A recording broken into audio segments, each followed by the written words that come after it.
Hey, I thought I would say something about the so-called natural method of learning Latin, because I kind of used it to learn Latin, and now I'm quite well able not just to read Latin, but also, if it's needed or if it's useful, also write it and speak it.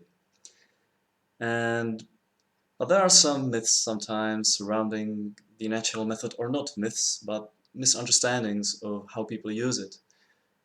And surely it differs, because I'm not sure how many people who say that they used the natural method of learning Latin can responsibly say that they used just that method.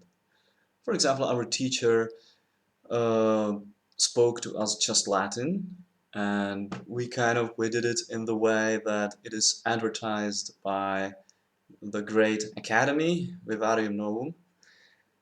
But in the same time, when some grammatical explanation was needed, she would switch to Czech and give us a grammatical explanation.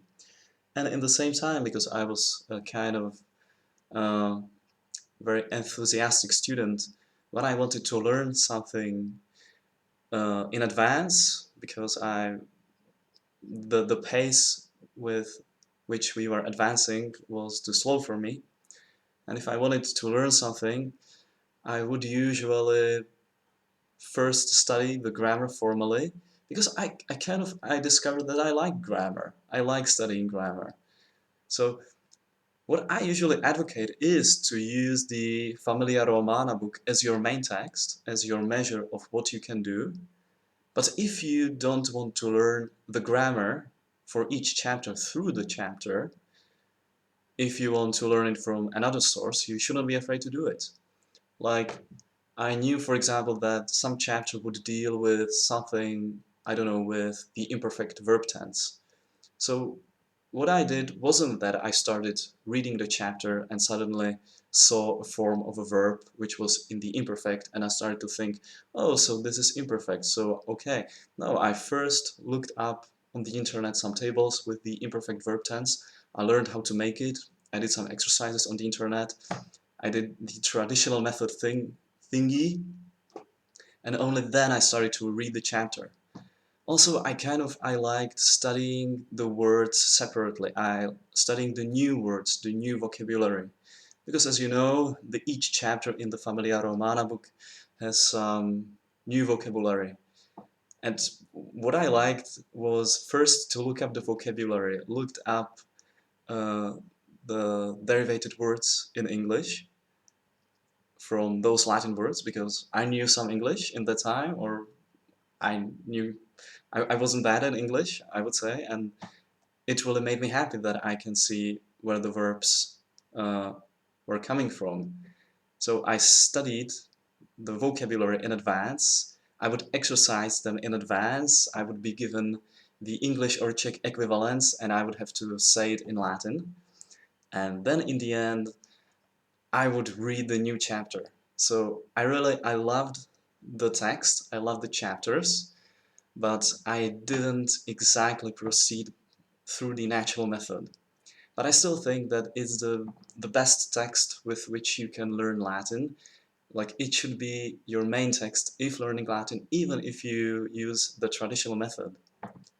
Also, for example, one of the things which really got me really good in Latin, or which uh, gave me some skills which I wouldn't have gained by any other method, was that I took some chapter in the Lingua Latina per se illustrata, Familia Romana, and I would translate it to my mother tongue.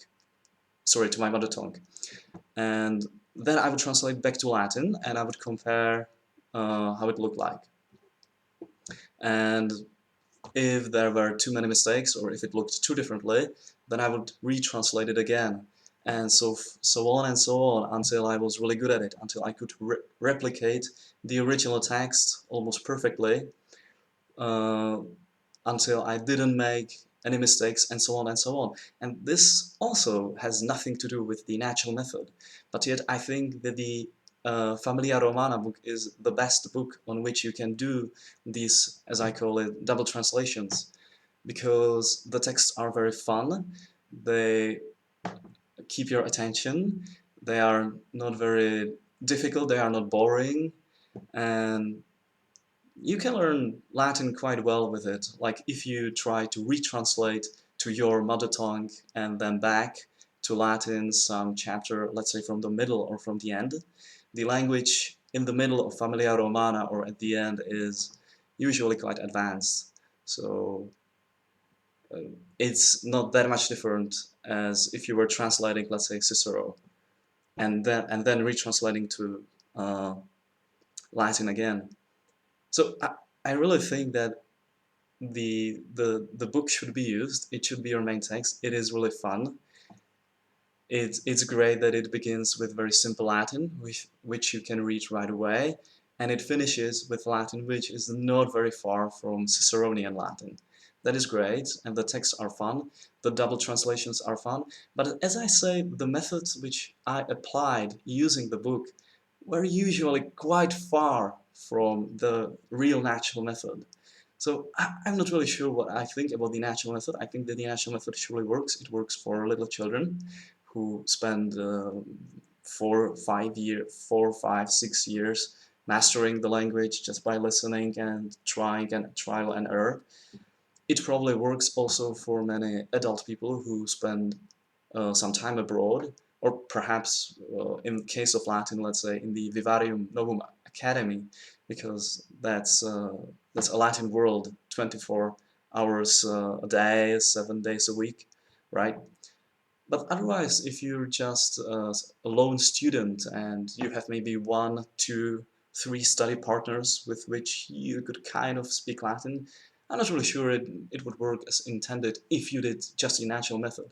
But no matter if you do or do not the natural method, I really recommend the book, no matter if you're going to use some other book to teach you the grammar. What I usually do, when some beginners ask me what book they should use, I'm telling them that they should use Familia Romana, but that if they like to study grammar formally, if they like to deal with grammar, that they shouldn't be afraid to use also some other book just as a reference, just to teach them the grammar in their native language or in English, whatever they like. Okay, so that's just some quick rant about Latin, Familia Romana, and the natural method, and maybe somebody is going to be interested. So thank you for watching, and bye.